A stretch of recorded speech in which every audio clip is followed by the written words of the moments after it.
Hi hello नमस्ते, मी Ujjwala new recipe या YouTube चॅनलवर तुमचं अगदी मनापासून स्वागत आहे. तर आज आपण फ्लावरची भाजी कशी बनवायची हे पाहणार आहोत. चला तर व्हिडिओला सुरुवात करूयात. एक गड्डा फ्लावरचा कट करून घेतला आहे, तो छान धुवून घेतला आहे. आता गॅसवरती कढई ठेवली आहे, त्यामध्ये 1.5 पळी तेल घातले आहे. तेल छान गरम झाले की यामध्ये आपण पाव चमचा मोहरी घालणार आहोत. मोहरी तडतडली की यामध्ये आपण पाव चमचा जिरं घालणार आहोत.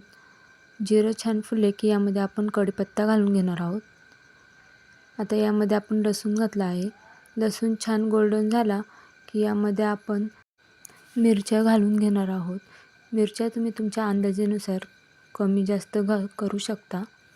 मिरच्या छान परतून घ्यायच्या आहेत. आता यामध्ये आपण कांदा घालून घेणार आहोत.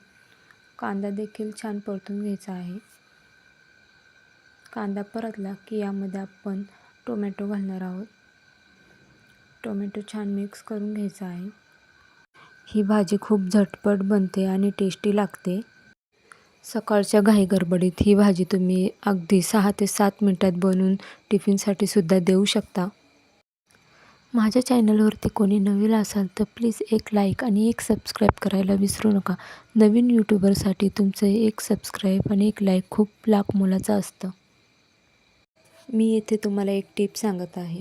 जर तुमचा फ्लावर शिळा असेल, लूज पडला असेल, फ्लावर स्वच्छ धुवून पाण्यात टाकायचा, त्यात 1 चमचा मीठ टाकायचं आणि तो 10 मिनटं फ्रीजमध्ये ठेवायचा.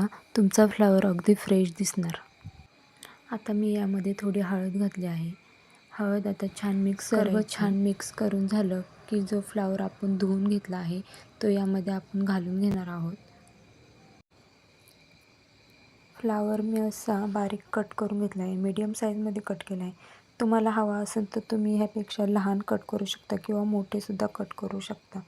आता आपण हा सर्व फ्लावर ह्यामध्ये घालून घेणार आहोत. माझा व्हिडिओ तुम्ही इथपर्यंत पाहिला त्याबद्दल खरंच खूप मनापासून धन्यवाद. आता हे सर्व छान मिक्स करून घेणार आहोत.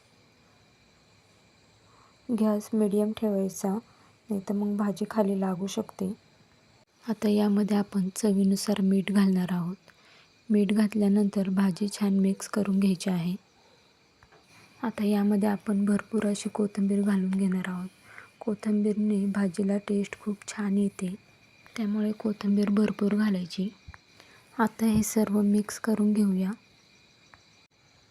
आता यावरती आपण थोडंसं पाणी शिंपडून घेणार आहोत, म्हणजे आपली भाजी खाली लागणार नाही.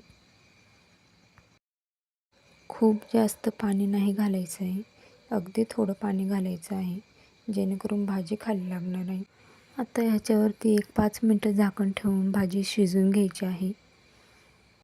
झाकण ठेवून 5 मिनटे झाली आहेत. आता आपण झाकण काढून भाजी हलवून घेऊयात. अधूनमधून भाजी हलवत जा, नाही तर भाजी खाली लागू शकते. अजून भाजी थोडी कच्ची आहे, त्यामुळे आपण यावर पुन्हा झाकण ठेवून 2 मिनटे शिजवून घेणार आहोत. 2 मिनटे झाली आहेत. आपण भाजी पुन्हा एकदा चेक करून घेऊया. तर पाहू शकता आपली भाजी छान शिजली आहे. तुम्हाला माझी आजची फ्लावरची भाजीची रेसिपी कशी वाटली हे मला कमेंट करून सांगायला विसरू नका. भेटूयात उद्या एक अशाच नवीन व्हिडिओबरोबर. तोपर्यंत सर्वांनी काळजी घ्या. बाय.